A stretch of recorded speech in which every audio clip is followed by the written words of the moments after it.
Si j'avais su qu'une tasse de café pouvait brûler 65 ans de dignité, je serais resté au lit ce matin-là.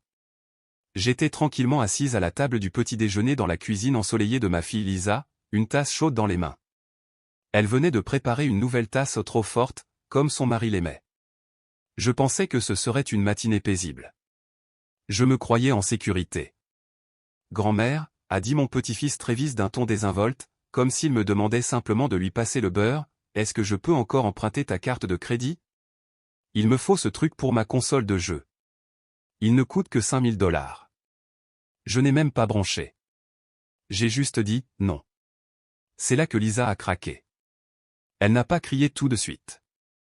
D'abord, elle a laissé le silence s'installer, épais et venimeux, nous enveloppant. Puis, sans prévenir, sa main a volé au pas pour me frapper. Non, elle n'était pas si audacieuse. Elle a fait pire. Elle a renversé ma tasse de café directement sur mes genoux. Une chaleur brûlante m'a saisi et j'ai bondi. La céramique a heurté le sol et s'est brisée. Le liquide a imprégné mon fin pantalon de pyjama. Mes cuisses me piquaient. Ma dignité s'est flétrie. Lisa n'a même pas cligné des yeux. Si tu veux être égoïste, alors il est peut-être temps que tu partes, dit-elle en croisant les bras comme pour imposer une politique d'entreprise. Soit tu donnes à Travis ce dont il a besoin, soit tu trouves un autre endroit où vivre. On ne dirige pas une association caritative, maman. Une œuvre de charité. Ce mot me frappa plus fort que le café. Je restais là, ruisselante, brûlée, silencieuse. Mes yeux se croisèrent et, l'espace d'un instant, je crus percevoir une pointe de culpabilité. Mais non. Ce n'était pas de la culpabilité. C'était un calcul. On me mesurait, on me pesait, on me trouvait gênant. $5000, répétai-je d'une voix calme et tremblante, pour qu'un enfant achète des gadgets? Les lèvres de Lisa se retroussèrent. Ce n'est pas grave. Tu as de l'argent. Tu le gardes depuis la mort de papa.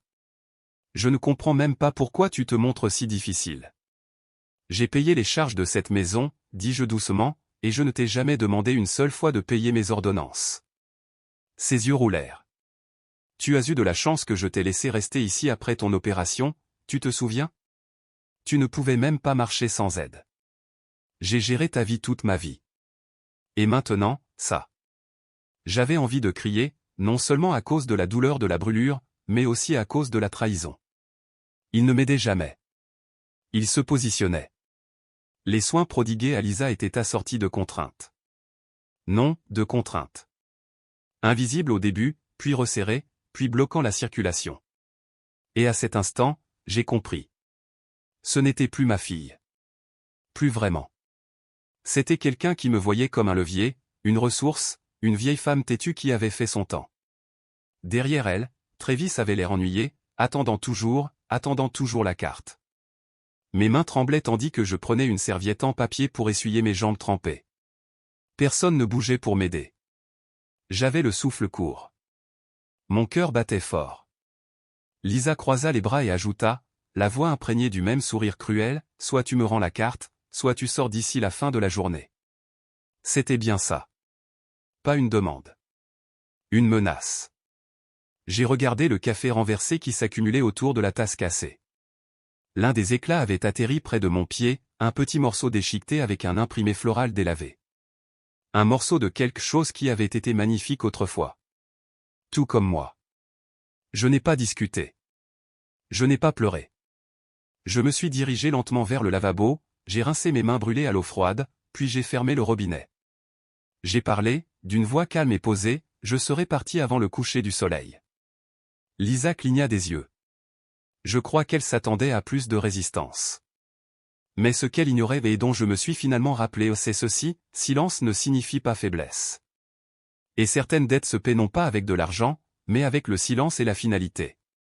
La porte s'est refermée derrière moi et je me suis retrouvé seul dans la chambre d'amis. Mes jambes me piquaient encore, mais la vraie douleur ne venait pas du café.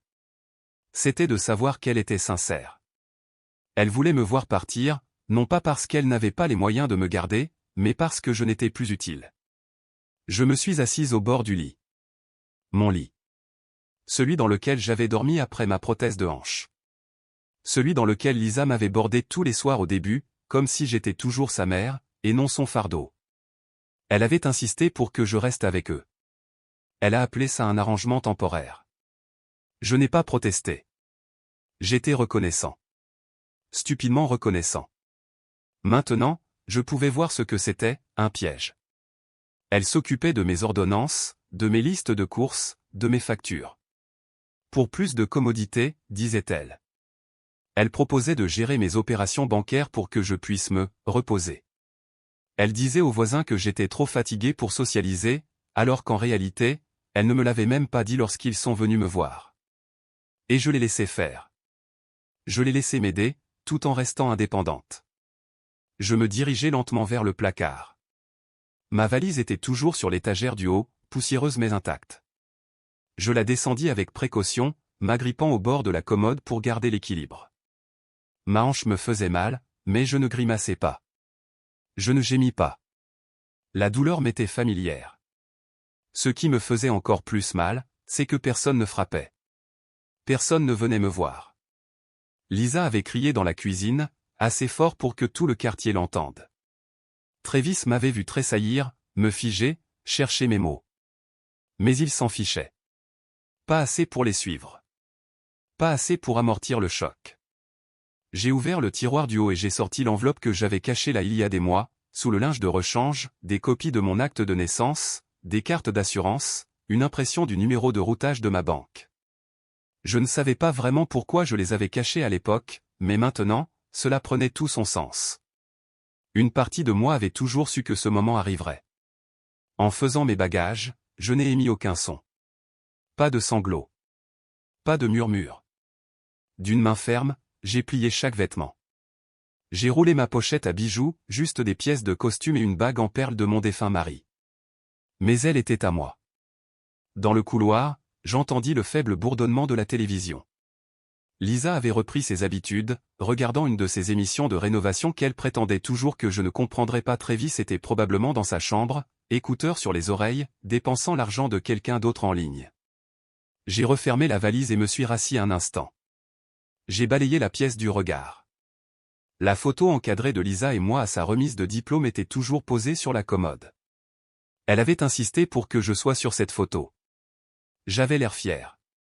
Je n'étais plus fier maintenant. J'étais réveillé. La poignée de porte tourna brièvement, puis s'arrêta. Ils m'entendirent faire mes valises, mais ne se soucièrent pas d'ouvrir. Ou peut-être espéraient-ils simplement que je disparaisse discrètement, pour ne pas avoir à le répéter. Ils ne me connaissaient pas du tout. Je me suis assis, la valise à mes pieds, le cœur battant comme si j'étais à nouveau aux urgences, en attente d'un diagnostic. Mais j'en avais déjà un. Je n'étais pas brisé. J'étais rejeté. Et cela signifiait que j'étais libre.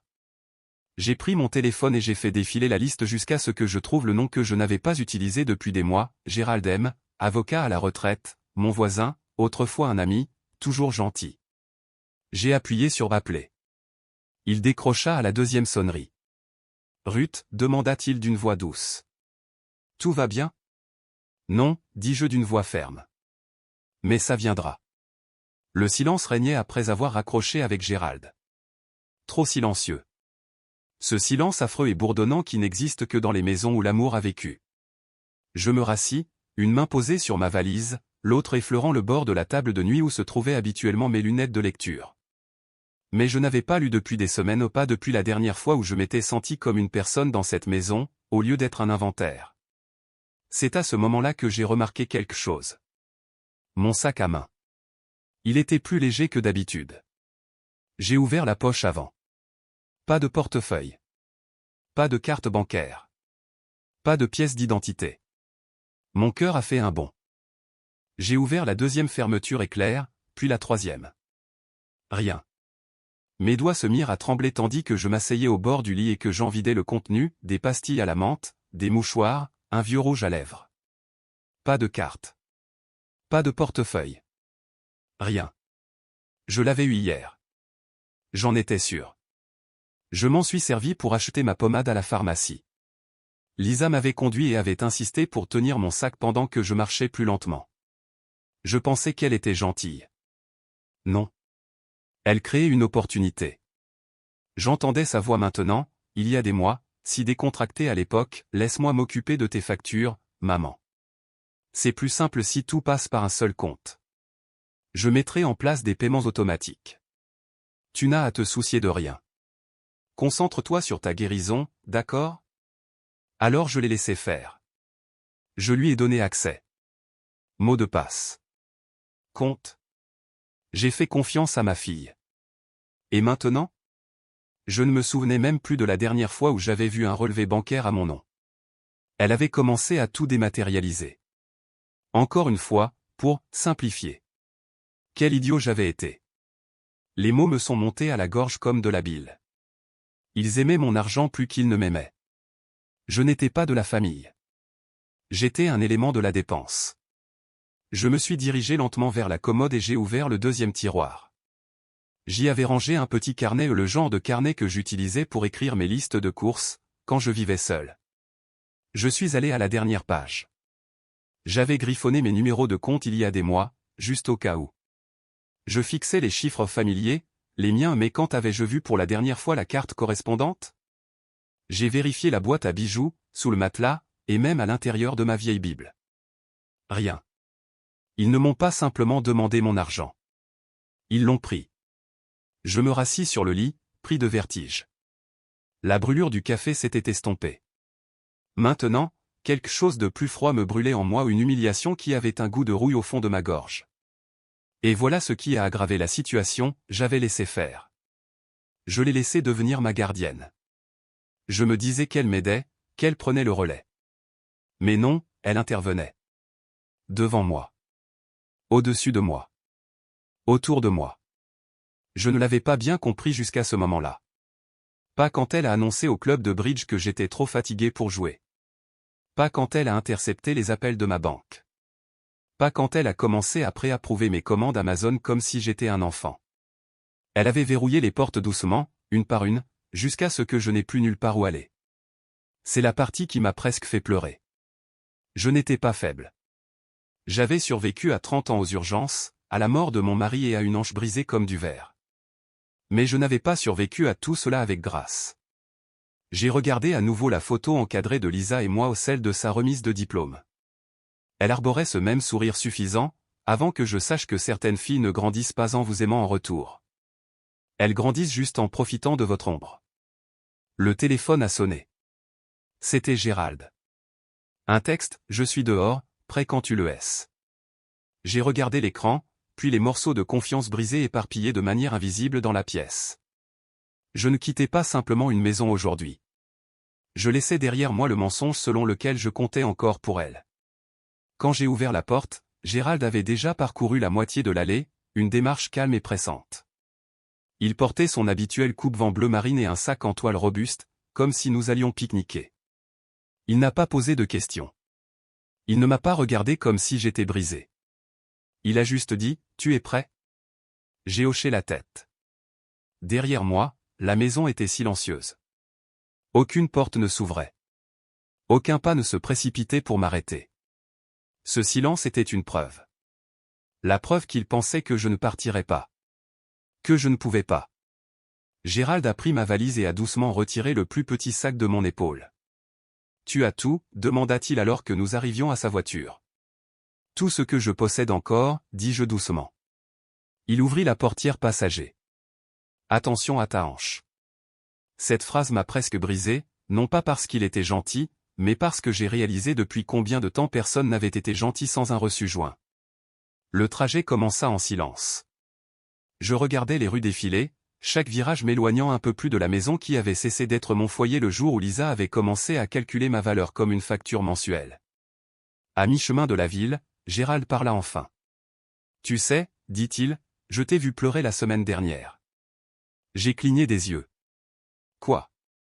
Il ne m'a pas regardé, il a juste gardé les yeux sur la route. Sur le balcon. Tu étais assis, immobile, tenant ce petit oiseau en céramique. Je ne voulais pas te déranger. Je ne me souvenais même pas de l'oiseau. Ni des pleurs. Je suppose que c'est juste. Commençai-je, puis m'arrêter. J'avais l'impression de vivre dans la vie de quelqu'un d'autre. Une vie plus petite. J'ai compris que quelque chose n'allait pas quand je ne t'ai plus vu à la bibliothèque, murmura-t-il. C'est à ce moment-là que j'ai réalisé à quel point l'isolement était profond. Lisa ne m'a pas seulement pris mon argent. Elle m'a pris mes habitudes, mes amitiés, ma liberté de faire de pâté de maison à pied et de boire du mauvais café dans un gobelet en carton tout en bavardant avec les choristes retraités. Elle ne m'a pas enfermé dans une pièce. Elle a juste rendu le reste du monde plus difficile à atteindre. Tu n'es pas le premier que j'aide ainsi, dit doucement Gérald. Des personnes âgées qui perdent leur autonomie. Ça arrive plus souvent qu'on ne veut l'admettre. Je n'ai rien dit. Je ne pouvais pas, trop occupé à retenir mes larmes, comme si elles étaient des passagers ayant raté leur arrêt. J'ai passé quelques coups de fil ce matin, continua Gérald. Il y a un endroit qui devrait te plaire. Une résidence pour personnes âgées, avec des logements indépendants. Tu as dit un jour que tu aimais celle avec le bassin à Carp Cay. Je me suis retourné pour le regarder. Cet endroit est trop cher. J'ai déjà vu les brochures. Lisa a dit que ce n'était pas réaliste. Lisa a aussi dit que tu avais besoin d'aide pour commander tes propres chaussettes, dit-il sèchement. Ne lui accorde pas une autorité qu'elle n'a jamais méritée. Cela m'a fait sourire, à peine. Il a tendu la main vers la console latérale et en a sorti une fine enveloppe en papier craft. Commencez ici. Juste quelques brochures. Oh, et nous parlerons aussi à un agent de protection financière. Si ce que vous dites à propos de la carte manquante est vrai, nous devrons peut-être agir au plus vite. J'ai senti un bruit sourd dans ma poitrine. Pas de panique. Pas même de terreur. Juste le son de la vérité qui atterrissait enfin là où elle devait être. Je ne voulais pas en arriver là, murmurai-je. C'était ma fille. Gérald hocha la tête et ralentit la voiture alors que nous approchions d'un feu. Et je suis sûr que tu l'aimais bien. Mais parfois, l'amour n'est que le papier qui enveloppe le poison. J'ai regardé par la fenêtre. Quelque part derrière moi, Lisa avait peut-être remarqué mon absence. Peut-être pas. Mais devant moi, pour la première fois depuis longtemps, j'ai vu une porte s'ouvrir. Pas une cage. Une porte. Nous sommes arrivés au portail peu après 11 heures. Golden Pinet, tel était le nom. L'enseigne était modeste, pas d'or, pas de pain, juste un lettrage épuré sur un panneau patiné. Mais le terrain au-delà ressemblait à un lieu sorti d'une vie que je croyais autrefois appartenir à d'autres. Des hortensias en fleurs. Un banc ombragé sous un saule. Un bassin à carpe Cay captant la lumière du soleil comme du verre. Gérald s'est garé et a coupé le moteur, laissant le silence s'installer. Je fixai l'entrée. Je ne suis pas prête, dis-je doucement. Pourquoi, demanda-t-il. Vouloir cela. Il n'a rien dit. Il a juste hoché la tête. C'est ce que j'aimais chez Gérald. Il n'essayait jamais de combler le silence par la pitié ou de belles paroles. Il savait que certains moments méritaient un peu de répit. Nous sommes entrés dans le hall principal et c'est à ce moment-là que j'ai réalisé quelque chose. L'endroit sentait la mélisse et les petits pains frais. Pas l'antiseptique. Pas la tristesse. Ça sentait la vie. La réceptionniste, Leia, s'est levée pour nous accueillir, le regard bienveillant et pas trop gentil. Tu dois être Ruth, dit-elle. Gérald a appelé avant. Il a dit que tu passerais aujourd'hui. Bienvenue. J'ai failli la corriger. Les visites semblaient si permanentes. Mais je ne l'ai pas fait, car quelque chose en moi me murmurait, qu'il en soit ainsi. Nous avons d'abord fait le tour de la cour. Gérald marchait lentement à mes côtés, me laissant donner le rythme. Nous sommes passés devant une petite bibliothèque, une salle d'artisanat et même un cours de yoga pour les seniors. J'ai vu deux femmes âgées rire alors qu'elles peinaient à enrouler leur tapis, et cela m'a frappé, elles n'étaient pas gérées. Ils vivaient. Ils choisissaient. Chaque pièce était baignée de lumière et chaque couloir avait des fenêtres. Personne ne regardait par-dessus l'épaule de qui que ce soit. Personne ne demandait la permission de sortir. Quand nous sommes arrivés à l'étang à Carp Cay, je me suis arrêté. Les poissons glissaient sous la surface, doucement et sans but, comme s'ils n'avaient nulle part où aller d'urgence. Avant, je m'asseyais comme ça au bord de l'eau quand j'avais besoin de réfléchir, ai-je dit. Avant tout ça. Tu le fais toujours, dit Gérald. Nous sommes restés assis un moment. Je n'ai pas parlé. J'ai simplement existé. Pour la première fois depuis des mois, je n'étais plus le problème de quelqu'un à résoudre. Je n'étais pas le casse-tête de Lisa. Je n'étais pas le portefeuille de Travis. J'étais juste Ruth. Quand nous sommes finalement rentrés à l'intérieur, Léa nous a conduits dans un salon de thé calme et nous a apporté un plateau, 2 tasses, une petite assiette de biscuits au citron, une brochure. Rien d'insistant. Pas de discours. Juste une offrande douce. Je tenais la tasse à 2 mains, reconnaissante de la chaleur, et je regardais la brochure. Là, par écrit, se trouvait ce que Lisa m'avait conseillé de ne même pas envisager, un studio avec kitchenette et balcon. Au mois, sans pression. Prêt à emménager. Ne vous faites pas d'illusions, Lisa avait dit un jour. Ce genre d'endroit est réservé aux riches retraités. Pas aux gens comme vous. J'ai relu le chiffre. Ce n'était pas donné. Mais ce n'était pas impossible. Pas si j'avais ce que j'avais avant, l'accès à mes propres comptes et la possibilité de décider de ma vie. Je ne sais pas si je peux me le permettre, dis-je doucement, plus pour moi-même que pour quiconque.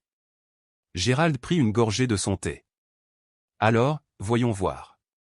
Mais d'abord, remplis les papiers. Une ordonnance de protection financière. Je t'aiderai. Ce mot m'a frappé durement, protection. Non pas parce que j'étais fragile. Mais parce que j'en avais assez de prétendre que je n'avais pas besoin d'être protégé de ma propre fille. J'ai regardé la brochure une dernière fois. Puis j'ai regardé Gérald. D'accord, dis-je. Commençons. Et juste comme ça, je suis entré dans un nouveau chapitre. Un avec des serrures dont je détenais seulement les clés. À la table de la cuisine de Gérald, j'ai étalé tous les documents qui me restaient. Carte d'assurance. Vieux relevé bancaire. Un dossier marqué Medicare dont Lisa s'est moquée un jour, le jugeant, tellement analogique. Et puis, un bloc-notes, fin, jaune, strié de larmes par endroits. Mais toujours à moi. Là où j'avais griffonné tous les moments suspects dont je me souvenais, je sais que c'est compliqué, dis-je, mais j'ai essayé de garder une trace. Gérald a ajusté ses lunettes de lecture. Le désordre, c'est bien. La vérité, c'est généralement bien. Il feuilleta les premières pages en hochant lentement la tête. Des frais récurrents de magasins où vous ne faites pas vos courses, un profil Netflix nommé Travmasté, des retraits PayPal à 3 heures du matin. C'est bien. Vraiment bien. Je me suis assis en face de lui, les mains jointes, le dos droit. Je ne me sentais plus petit, juste concentré. J'avais quelque chose qu'il n'attendait pas, des preuves. La carte bancaire avait disparu, mais pas ma mémoire. Et maintenant, en regardant en arrière avec des yeux clairs, l'image se précisait enfin. Lisa avait pris le contrôle sous couvert d'amour, mais ce n'était pas de l'amour. C'était une stratégie. « Avez-vous accès à une imprimante ?» demanda Gérald. J'ai hoché la tête. Dans le vieux bureau de Cliff. Toujours branché au vieux Dell. Alors demain, nous scannerons ces pages, a-t-il dit. Je vais vous mettre en contact avec un spécialiste des abus financiers. Ils sont discrets. Ils ne se contentent pas de gérer les annulations bancaires, ils constituent des dossiers de protection. Il s'arrêta, son expression s'aiguisant. Mais il faut agir vite. Une fois que Lisa comprendra que tu ne reviendras pas, elle essaiera peut-être de devancer les choses, surtout si les comptes sont toujours sous sa surveillance. Oui, oui, dis-je d'une voix ferme. Du moins, certain. Mais le titre de propriété de la maison. Je me suis arrêté. Oui, dit Gérald en levant les yeux. C'est à ton nom? J'ai hoché la tête, l'amertume montant. Lisa l'a fait transférer avant mon opération. Elle m'a dit que ça faciliterait les démarches administratives à l'hôpital. Gérald cligna des yeux, puis se pencha lentement en arrière. Tu veux dire la maison dans laquelle elle vit? Oui. Il laissa échapper un souffle qui ressemblait presque à un rire. Eh bien, ça change tout. Il se leva et attrapa un petit coffre-fort sur l'étagère derrière lui. À l'intérieur se trouvait un ensemble de formulaires officiels, avec des languettes colorées qui dépassaient comme des dents. Vous devez faire des copies de vos documents, page après page. Obtenez des relevés notariés si possible. Indiquez les dates exactes des retraits effectués par Lisa, chaque détail compte. J'ai hoché la tête, cherchant déjà mon bloc-notes. Mon écriture tremblait, mais ma mémoire était stable. Dois-je l'appeler, ai-je demandé. Pour lui dire que je dépose plainte? Non, dit Gérald fermement. Laisse parler les papiers. Ils le diront mieux que toi. Cette phrase m'est restée en tête. Laissez parler la paperasse. Qu'il porte tous les mots que j'ai voulu crier sans jamais oser. Qu'il témoigne des années d'effacement silencieux, du vol enveloppé dans des câlins, de l'étouffement déguisé en soins. Qu'il dise ce que je n'ai pas pu dire. Tu as essayé de me posséder. Mais j'ai gardé les reçus. Cette nuit-là, j'ai scanné chaque page. J'ai trié les dossiers jusqu'à minuit. J'avais mal au dos et les yeux me piquaient. Mais je ne me suis pas arrêté. Parce que maintenant, j'avais un but plus grand que la survie. Maintenant, j'avais une affaire. Et qu'il s'excuse ou non, le dossier restera gravé dans les mémoires pour les avocats, pour les tribunaux, pour moi. Parce que je mettais enfin tout ça sur papier. La vérité, il n'aurait jamais pensé que je vivrais assez longtemps pour la raconter. Lisa ne savait pas que j'avais encore le titre de propriété. Elle n'a jamais posé la question. Elle n'y a jamais pensé. Elle a simplement supposé que sa tutelle temporaire sur ma vie était devenue permanente, comme tout ce qu'elle prétendait discrètement. Alors, quand elle est arrivée dans l'allée 2 jours plus tard et a vu un inconnu debout dans sa cour avec un presse-papier, j'imagine que cela ressemblait à un problème dans son système parfait. L'ordre minutieux qu'elle avait construit au défi sur se formait. L'étranger était un agent immobilier. Une femme nommée Carla à qui j'avais parlé hier, qui m'avait été recommandée par les relations de Gérald. Professionnel, discret, pas du genre à bavarder. Lisa est sortie de sa voiture, déjà furieuse, j'en suis sûr. Mais je n'étais pas là. J'étais exactement là où je devais être. 3 villes plus loin, sur le balcon ombragé de mon appartement temporaire à Golden Pinet, un verre de thé glacé dans une main, un formulaire de réévaluation foncière à signer dans l'autre. Gérald l'avait déposé ce matin-là. Je n'avais pas besoin d'être présent pendant la tempête. J'avais juste besoin que les papiers arrivent en premier. Lisa m'a appelé, bien sûr qu'elle l'a fait. 3 fois de suite, directement sur la messagerie vocale. La 4e fois, j'ai répondu. Maman. Mais qu'est-ce qui se passe? Il y a un agent immobilier qui fait le tour de ma maison, de la tienne, peu importe. Elle a rétorqué, vous avez commandé une évaluation? J'ai attendu une seconde entière avant de répondre, c'est exact. Silence. Puis venin.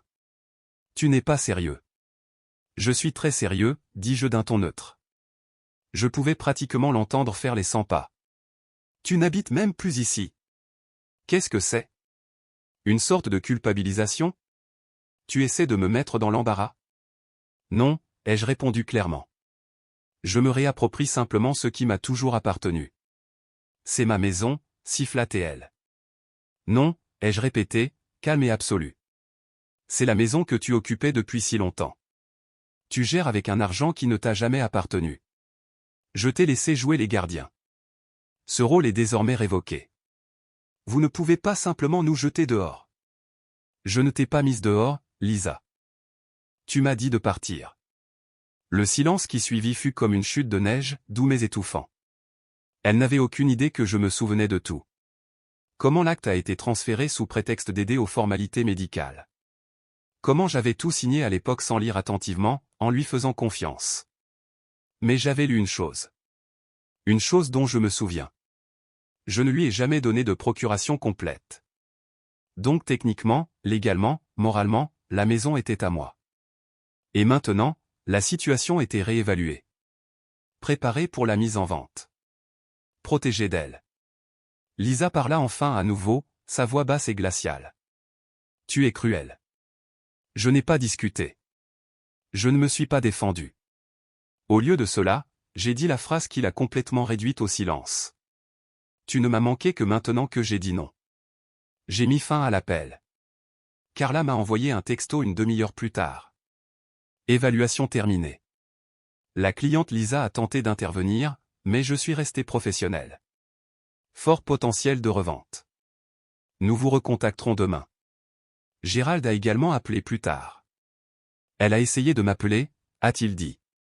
Elle m'a laissé un message vocal rempli de menaces. Quelle me menace, répondis-je.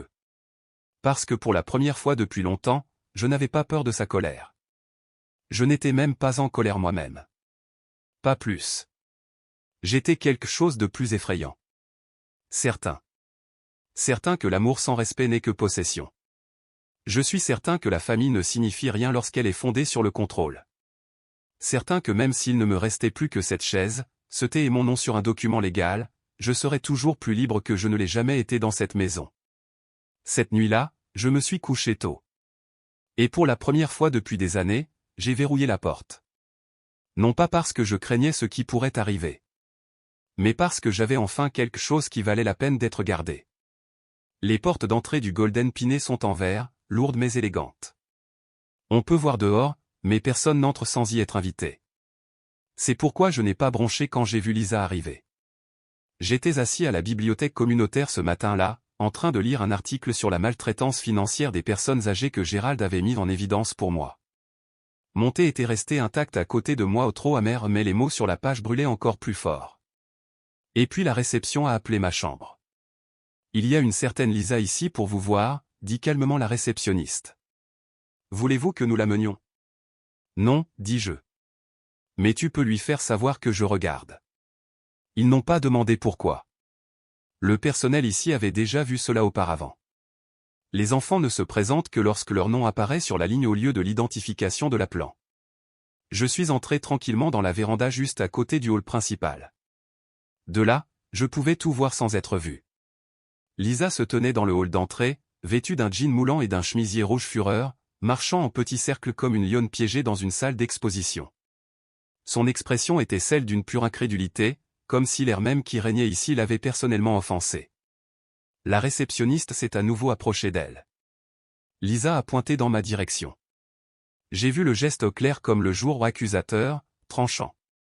Elle ne savait pas que j'étais derrière la vitre teintée. Elle ne savait pas que pour une fois, c'était elle qui était à l'extérieur. Je me suis reculé juste assez pour rester caché. Pas par peur, mais par choix. C'est un pouvoir que les gens comme Lisa ne s'attendent jamais à ce que vous repreniez. Pas seulement le pouvoir de se battre, mais le pouvoir de les ignorer. 10 minutes se sont écoulées. Les agents de sécurité sont arrivés, pas bruyants, pas agressifs, juste fermes. Une femme vêtue d'un blazer bleu marine et d'un badge avec son nom s'est approchée de Lisa, qui gesticulait maintenant sauvagement. Sa bouche bougeait plus vite que son sens de l'ironie. Je l'ai regardé pointer à nouveau du doigt vers le présentoir à brochures, vers le plafond, peut-être vers l'air lui-même. Tout sauf intérieur. Finalement, elle tourna les talons et sortit en trombe. Les portes se refermèrent derrière elle comme une ponctuation. Je suis retourné à ma place dans la bibliothèque. Le thé était froid maintenant. Mais cela n'avait pas d'importance. Parce que je ne l'étais pas. Plus tard dans l'après-midi, Gérald est passé. Je lui ai raconté ce qui s'était passé. Elle a fait tout ce chemin, dit-il en secouant la tête, juste pour être refoulée à la porte. Elle devait s'attendre à une version différente de toi. Elle s'attendait à l'ancienne version, dis-je. Celle qui pensait que le silence était synonyme de paix. Il hocha lentement la tête. Cette version a disparu. Nous sommes allés ensemble dans le jardin. J'ai apporté un petit plateau avec 2 limonades glacées que le personnel nous avait laissées. Je n'avais pas besoin d'expliquer ce qui s'était passé. Il le savait déjà. Je me suis installé sur le banc du jardin, celui que je préférais, celui avec le lierre grimpant sur ses pieds et la vue sur l'étang à Carpe-Coy à quelques mètres de là. Une douce brise agitait les feuilles. Lisa avait fait tout ce chemin pour quelque chose, le contrôle, peut-être. Un aveu. Un revirement. Elle est partie sans rien. Parce que je n'avais plus rien à lui donner. Ni culpabilité, ni permission. Même pas mon attention. Et la paix que j'ai ressentie à ce moment-là ne venait pas de la victoire. Cela provenait du bruit de pas qui partaient sans porte ouverte derrière eux. J'ai attrapé la main de Gérald et je l'ai légèrement serrée. Je ne pense pas que j'ai encore peur d'elle, murmurai-je. Il sourit. Cela signifie, dit-il, qu'elle est vraiment partie. 2 jours plus tard, Gérald m'a appelé juste après le petit déjeuner. Il est temps, dit-il. Vous voulez toujours vendre la maison? Je n'ai pas hésité. Oui. Il m'a rencontré 1 heure plus tard à Golden Pinet, un dossier à la main. À l'intérieur se trouvait le titre de propriété complet, ma vérification d'identité notariée et un formulaire de fiducie, vierge mais prêt à protéger tout ce que Lisa pensait être à elle. Nous étions assis sur la véranda, des papiers étalés entre nous. Elle va se déchaîner, dis-je. Gérald sourit. Laisse-la faire. Décoller signifie exposer. J'ai signé ligne après ligne. Imprimé. Initiale. Signature. Cliff m'aurait taquiné à cause de la façon dont ma langue sortait un peu quand je me concentrais. Mais ce n'était pas seulement une vente. C'était une rupture.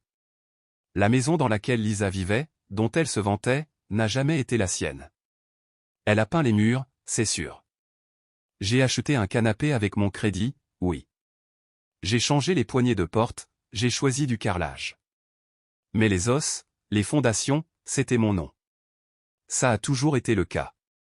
Nous avons déposé les documents de fiducie discrètement, transférant la propriété dans le RUT l'anglais Irrevocable Living Trust.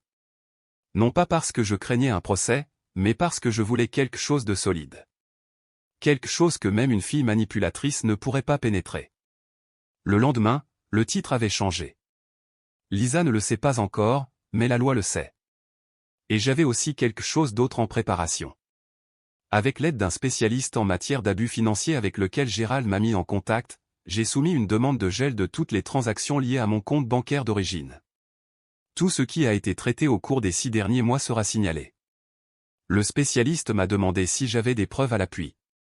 J'ai 12 pages, dis-je en lui tendant le journal, documenté avec des dates, des détails, des retraits. Elle le feuilleta, ses sourcils se haussant à chaque page. Tu n'étais pas seulement utilisé, dit-elle. Vous étiez en train d'être récolté. Je n'ai pas bronché. Parce que je le savais. Et maintenant, la loi aussi. Je suis revenu à Golden Pinet avec un sentiment inhabituel de légèreté. Pas de joie, non, pas encore. Mais quelque chose comme un souffle dans ma poitrine, comme si je ne retenais pas tout juste pour rester poli. De retour dans ma chambre, j'ai sorti l'enveloppe que Cliff m'avait laissée l'année avant son décès. Je ne l'avais jamais ouvert. Il se trouvait au fond de ma boîte à souvenirs, marqué de sa main. Seulement quand tu en as assez de faire semblant que tout va bien. Je l'ai ouvert avec des mains tremblantes. À l'intérieur se trouvait une lettre, courte, quelques lignes seulement. Ruth. Si jamais ils te font sentir plus petit que la femme que j'ai épousée, ne discute pas. Ne leur explique pas, tout simplement. Vous n'avez le droit à personne de baisser votre lumière. Utilisez ce qui vous appartient et assurez-vous qu'ils ne puissent pas vous le reprendre. En dessous, il y avait un chèque. Non encaissé. 10 000 $. Je l'ai regardé pendant un long moment. Puis j'ai ri un vrai rire douloureux qui m'a fait mal aux côtes. Il le savait. Même à ce moment-là, Cliff le savait. Le monde pourrait tourner. Même la famille. J'ai appelé Gérald. Tu es occupé? J'ai demandé. Pour toi? Jamais. Alors vendons une maison, dis-je, et ouvrons une fiducie à laquelle ils ne pourront pas toucher. Il s'arrêta. Êtes-vous prêt pour les retombées? J'ai regardé autour de moi dans ma chambre, le soleil qui entrait à flots, l'étang à carpe-coille étincelant, mon écharpe de pont accrochée à la chaise. Oui, j'ai dit. Parce que cette fois-ci je ne réagis pas. Je me réapproprie. Et ce chèque? Je l'ai déposé cet après-midi. Non pas parce que j'avais besoin d'argent, mais parce que je voulais que le monde sache que je n'avais pas fini de construire. Lisa a toujours pensé qu'elle aurait le dernier mot. Elle comptait là-dessus. Sa voix est plus forte. Ses textes sont plus longs. Ses menaces étaient enveloppées de culpabilité et de fausses inquiétudes. Elle pensait que le silence était un abandon. Alors, quand la lettre est arrivée, chargée de sens juridique et de choses officielles, j'ai imaginé qu'elle était restée longtemps sur le pas de sa porte avant de l'ouvrir. Et quand elle l'a fait, le bruit de la serrure qui claquait a résonné, sans que je n'ai jamais eu besoin de parler. À l'intérieur de cette enveloppe se trouvait le début de la fin. Une notification officielle du conseiller juridique de la fiducie. À compter d'aujourd'hui, Lisa Andrew n'est plus autorisée à accéder aux comptes, aux biens ou aux dossiers financiers appartenant à Ruth Langlais. C'était court. Professionnel. Seulement. Pas de blâme. Pas de mendicité. Juste des limites. C'est ce qui l'a rendue folle. Elle m'a appelé cette fois ce jour-là. Je n'ai pas décroché. La 8e fois, elle a laissé un message vocal. Maman, c'est ridicule. Tu l'écoutes lui au lieu d'écouter ta propre fille. Est-ce que tu comprends seulement ce que tu fais? Tu gâches ta famille. Famille. Elle a utilisé ce mot comme s'il s'agissait d'une armure. Comme si cela aurait dû suffire à effacer tout ce qu'elle avait fait. La pression. Le gaslighting. Le vol. Mais la famille n'est pas une immunité. C'est un privilège. Et elle l'a perdu au moment où elle a versé du café brûlant sur mes genoux et a dit que c'était de ma faute. J'ai transmis le message vocal à Gérald, juste au cas où. Ensuite, j'ai fait quelque chose de calme mais puissant. Je ne lui ai rien envoyé par courrier. Aucune réponse. Aucune explication. J'ai laissé la lettre faire ce que je n'ai jamais pu faire. Tracer la ligne. Avec de l'encre, des lois et des conséquences, elle ne pouvait pas s'en sortir en pleurant. Gérald a appelé ce soir-là. Elle l'a compris, n'est-ce pas? Oh, elle l'a eu, dis-je en sirotant de la camomille dans ma tasse ébréchée préférée. On peut toujours le dire quand ils se rendent compte que le pouvoir a disparu. Il a ri. Tu n'as même pas bronché. Pourquoi le ferais-je? Ai-je dit. J'ai déjà enterré la version de moi qui se serait expliquée. Cette nuit-là, j'ai dormi avec les fenêtres ouvertes. L'air sentait la pluie. Et dans mes rêves, je ne me cachais pas. Je me tenais au milieu de cette maison, ma maison, tenant un trousseau de clés que je n'ai jamais donné. Lisa n'était nulle part en vue. Pas de cris. Pas de mendicité. Juste des échos. Le lendemain matin, j'ai trouvé une petite enveloppe blanche glissée sous ma porte à Golden Pinet. Manuscrit. Aucune adresse de retour. Je savais que c'était elle. Je ne l'ai pas ouvert. Je l'ai déchiré en deux et je l'ai jeté directement dans le destructeur de documents à la réception. Parce que cette fois-ci, je n'étais pas curieuse. Cette fois, je n'avais pas besoin de l'entendre dire qu'elle était désolée, seulement de poursuivre avec « mais j'en ai besoin ». Cette fois, j'ai fait plus confiance au silence qu'à ses paroles. Et le silence, lorsqu'il est choisi, est une force en soi. Plus tard dans l'après-midi, Gérald m'a apporté quelques documents à examiner. Mise à jour de la fiducie. Une liste de comptes protégés. Quelques numéros de téléphone au cas où j'aurais besoin d'un contact direct avec les forces de l'ordre ou l'agent de confiance. Alors que je signais le dernier formulaire, il leva les yeux vers moi. Vous savez, dit-il, vous avez fait quelque chose que beaucoup de gens n'ont jamais l'occasion de faire. Qu'est-ce que c'est? Demandai-je. Vous avez mis fin au cycle. Pas avec fracas. Pas avec un cri. Mais avec une porte verrouillée et un nom clair. Je me suis adossé à ma chaise. Et pour la première fois depuis la mort de Cliff, je me suis laissé croire. J'étais enfin rentré chez moi.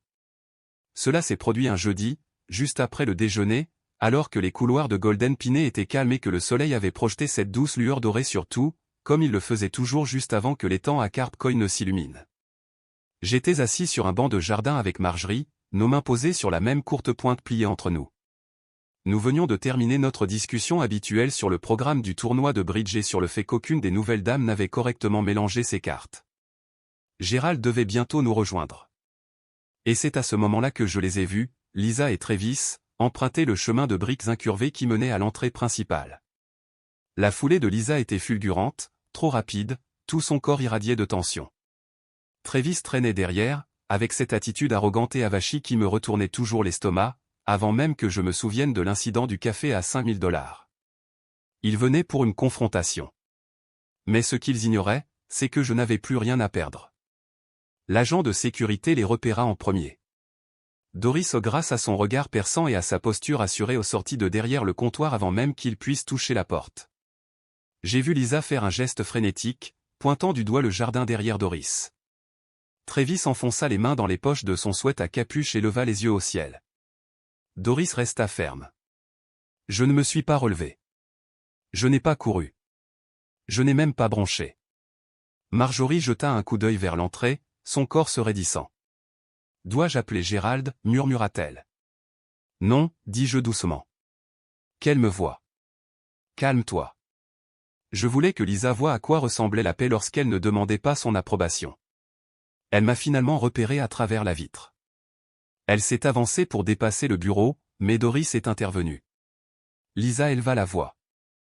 Je n'entendais pas les mots, mais leur forme m'était familière, la rage, le désespoir, ce cocktail étouffant de contrôle qui lui glissait entre les doigts. Travis m'a finalement remarqué aussi. Son regard a croisé le mien, et pendant une seconde, j'ai compris. Pas de culpabilité. Pas d'amour. Panique. Non pas parce que je lui manquais. Parce que l'argent avait disparu. Et je n'allais plus me laisser exploiter. Doris leva la main, puis désigna fermement le parking. Lisa leva les bras. Travis marmonna quelque chose et se retourna le premier. Bien. Laisse le garçon mener pour une fois. Lisa resta là un moment, les bras tendus, le visage pâle de colère. Et pendant un bref instant, ses lèvres tremblèrent. Elle murmura quelque chose. Maman. Mais je n'ai pas bougé.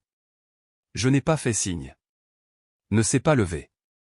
Je suis resté là, sur ce banc, tenant la main de Marjorie, enveloppé dans la même couette que Cliff avait l'habitude de draper sur mes épaules quand je m'endormais sur le canapé pendant les rediffusions de Jeopardy. Ils sont partis. J'ai regardé jusqu'à ce qu'ils deviennent de petites ombres dans l'allée, jusqu'à ce que le moteur gronde et que la voiture démarre comme si elle n'avait jamais contenu toute ma vie à l'intérieur. Marjorie laissa échapper un soupir. Tu n'as même pas cligné des yeux. J'ai souri. J'ai déjà dit au revoir. Ils viennent juste de l'entendre. Plus tard, Gérald est arrivé avec un sac de scone et un petit bouquet de fleurs de son jardin. Je lui ai raconté ce qui s'était passé. Il hocha la tête. Ils réessayeront. Je sais, dis-je doucement. Mais je ne le ferai pas. Cette nuit-là, j'ai écrit dans mon journal.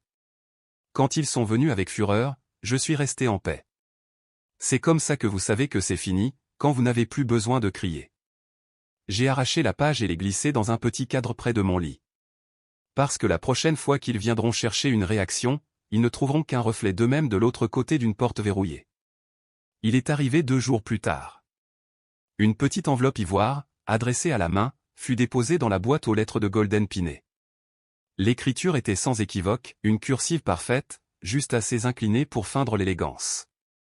Chez Lisa. Je l'ai regardé pendant 1 minute entière, non pas parce que je ne savais pas ce que c'était, mais parce que je le savais. Marjorie m'a repéré debout, immobile, dans le hall, une lettre dans une main, un café dans l'autre. D'elle, demanda-t-elle. J'ai hoché la tête. Tu veux que je l'ouvre pour toi? Non, ai-je dit. Je n'ai besoin de personne d'autre pour voir ce mensonge. Je ne l'ai pas ouvert là. Je l'ai monté à l'étage, je l'ai posé sur le petit bureau où Cliff s'asseyait et j'ai attendu que le soleil brille par la fenêtre du fond, comme avant, quand je l'aidais à payer ses impôts et à écrire à ses camarades de guerre. Puis je me suis assis, j'ai pris une inspiration et je l'ai ouvert. Le premier mot. Maman. Pas, cher. Pas, je suis désolé. Juste maman. Comme si elle avait encore ce droit.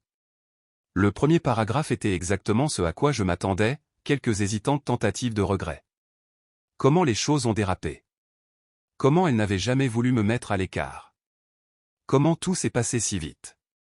Elle a utilisé le mot malentendu comme un pansement. Puis vint la véritable raison pour laquelle elle écrivit, la 3e ligne. On traverse une période difficile. Les factures s'accumulent. Finalement, Travis n'était pas admissible au préauto. C'était là. La demande. Comme toujours. Ces excuses n'étaient qu'un appât. Et j'étais censé les avaler sans ménagement, car j'y croyais autrefois, car je croyais aux secondes chances sans preuve.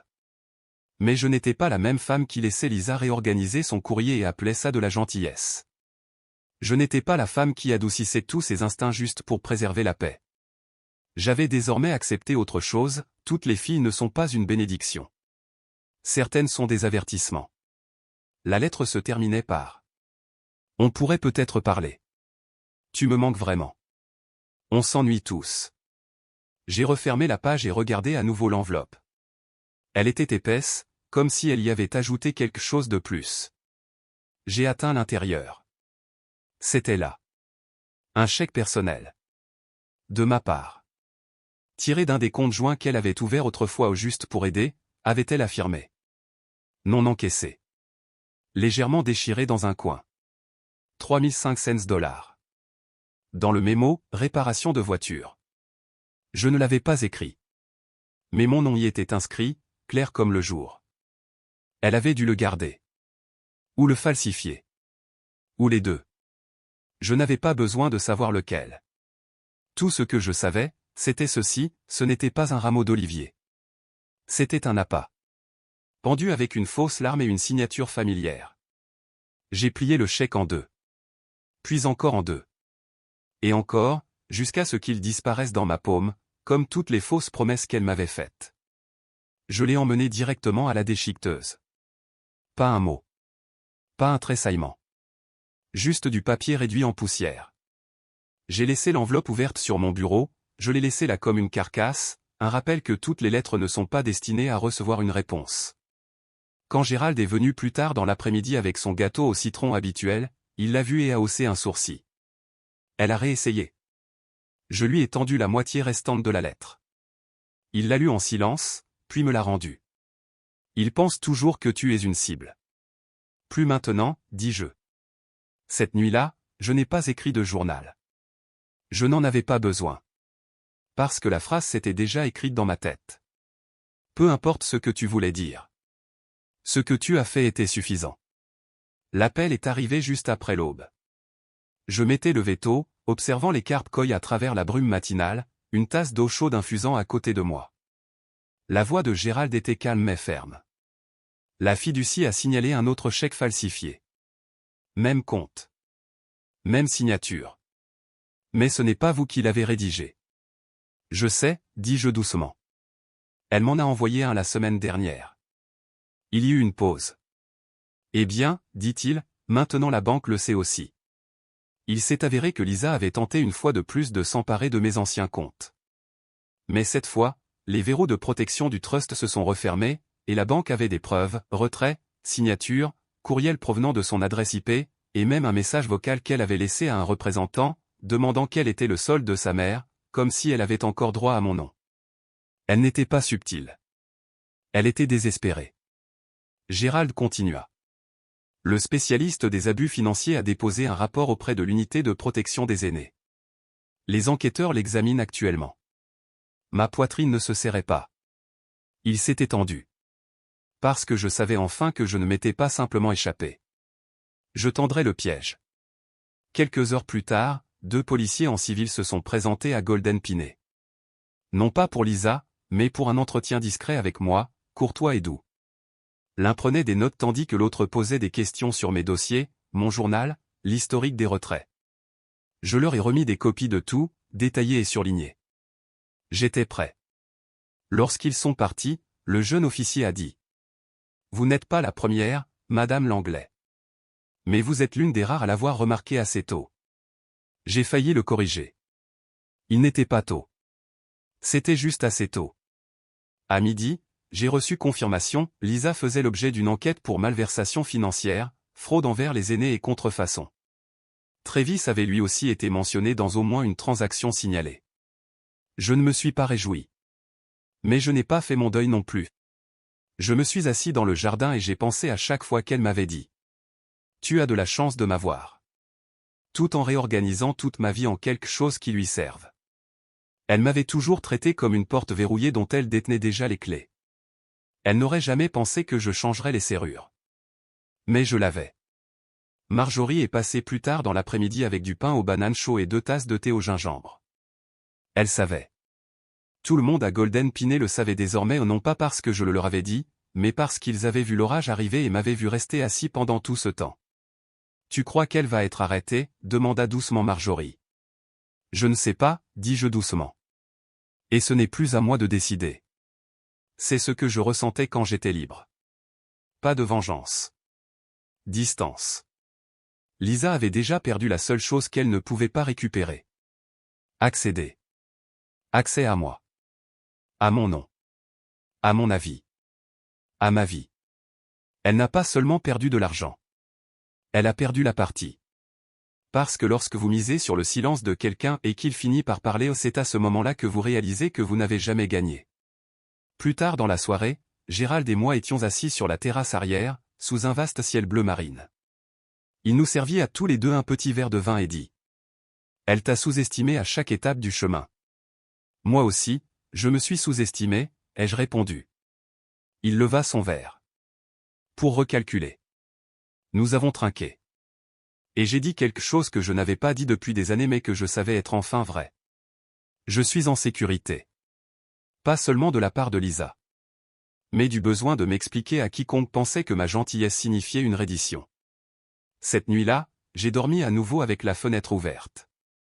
Et quand le vent s'est levé, cela ne ressemblait pas à un avertissement. Cela ressemblait à des applaudissements.